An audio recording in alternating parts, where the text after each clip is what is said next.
महामंडलेश्वर स्वामी कैलाशानंद महाराज जी हमारे साथ हैं। महाराज जी, हाथरस में जो घटना हुई उसको आप किस तरीके से देखते हैं?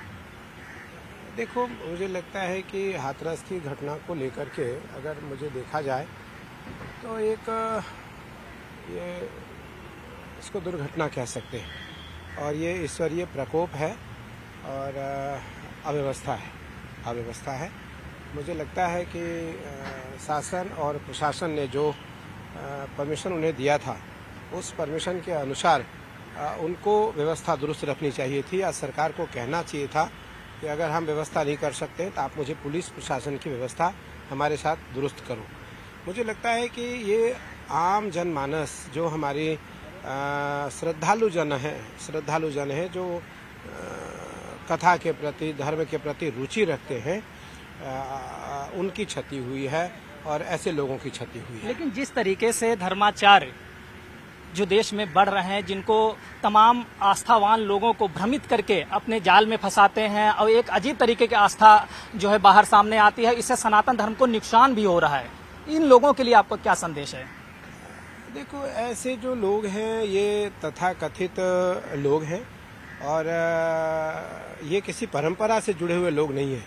मैं निरंतर इस बात पर कहता आ रहा हूँ कि ये परंपरा से विहीन लोग हैं, परंपरा से पृथक लोग हैं, ये परंपरागत लोग नहीं हैं। इसलिए ऐसे लोगों पर निसंदेह आस्था करने से पूर्व इनकी सही जानकारी कर लेना आवश्यक है। भोले बाबा जैसे लोगों क्या कहेंगे? वो लोगों को ठीक भी कर देते थे, अपने को ईश्वर का अंश मानते थे और भक्त भी उनको भगवान की तरह पूजते थे। ये जो इस तरीके की प्रक्रिया जो बन रही, तमाम बाबा इस तरीके से खुद को ईश्वर मान रहे हैं, उनके लिए आपका क्या कहना है? देखो, ईश्वर का अंश होना कोई अलग विषय नहीं है। हम तो ईश्वर के अंशावतारी हैं, लेकिन ईश्वर नहीं है। ईश्वर का अंश होना और ईश्वर होना दोनों में बहुत फर्क है। हमने सुना कि उन्होंने कहा कि मैं भगवान हूँ, मैं महादेव हूँ, मैं शंकर हूँ, तो मुझे लगता है ये उचित नहीं है। ये परंपरागत शास्त्र सम्मत नहीं है और हमारी परंपरा में भगवान के अंशावतारी हम हो सकते हैं, भगवान के सेवक हम हो सकते हैं, भगवान नहीं हो सकते। इसलिए ऐसे जो स्वयं को भगवान कहने वाले लोग हैं, निस्संदेह इनसे सावधान रह करके, देखो हमारे धर्म को खराब करने वाले बहुत सारे कई दशक से, लगभग 2, 3, 4 दशक से ऐसे लोग आए जिन्होंने सनातन को नुकसान किया है। अब हम चाहते हैं कि ऐसी कोई परिस्थिति और ना आए कि जिसके कारण सनातन को और नुकसान हो सके।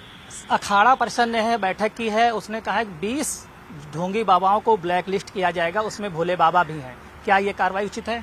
हाँ, बिल्कुल। अखाड़ा परिषद, क्योंकि अखाड़ा परिषद है 13 के 13 अखाड़ों के जो लोग हैं, हमारे जो अध्यक्ष हैं, महामंत्री हैं, अध्यक्ष रविंद्रपुरी जी महाराज हैं, महामंत्री हरिगिरी जी महाराज हैं, हमारा जो 26 सदस्य है अखाड़ा परिषद का, उनका दायित्व है, इसलिए वो करते हैं।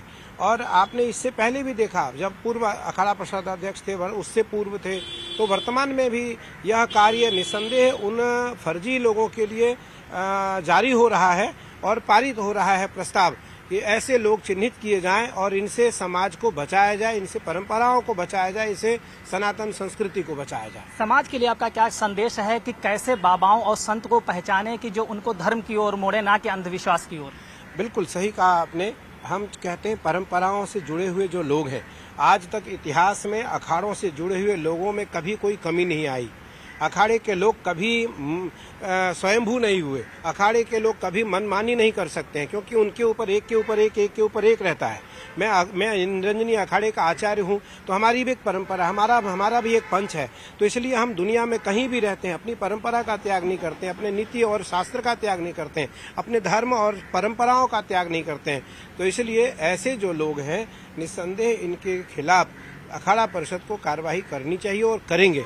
और मैं अखाड़ा परिषद को बधाई देता हूं कि उन्होंने इस प्रकार से जो प्रस्ताव जारी करने का निर्णय लिया है, उसके लिए वो साधुवाद के पात्र हैं, बधाई के पात्र हैं। अंतिम सवाल है, विश्व हिंदू परिषद ने मांग की है कि जो हिंदू के धार्मिक स्थल हैं, उनके पास विशेष समुदाय के लोग दुकानें खोल रहे हैं, प्रसाद वितरण कर रहे हैं, इसमें अपवित्रता भी बढ़ती जा रही है और ये एक तरीके से षड्यंत्र है, ये दुकानें हटाई जाएं। उसको लेकर आपका क्या मत है? बिल्कुल, मैं कहूँगा कि कोई भी सरकार हो, किसी भी राज्य में किसी का भी सरकार हो, हमारे मठ मंदिरों के आसपास किसी भी गैर सनातनी गैर सनातनी व्यक्ति का कोई दुकान, कोई व्यवसाय नहीं होना चाहिए। यदि वो व्यवसाय करता है वहाँ, तो वो धार्मिक व्यवसाय करे और परंपरागत व्यवसाय करे। अगर वो परंपरा से विरोध आकर के, परंपरा से विपरीत होकर के कोई व्यवसाय करता है, तो निस्संदेह हमारी परंपरा को क्षति है और उस पर कार्रवाई होनी चाहिए। शासन को भी, केंद्र शासन को भी उसके खिलाफ कार्रवाई करनी चाहिए। शुक्रिया हमसे बात करने के लिए। ये थे हमारे साथ महामंडलेश्वर कैलाशानंद गिरिजी महाराज। वीडियो जर्नलिस्ट प्रहलाद के साथ संदीप पांडे, न्यूज 18 दिल्ली।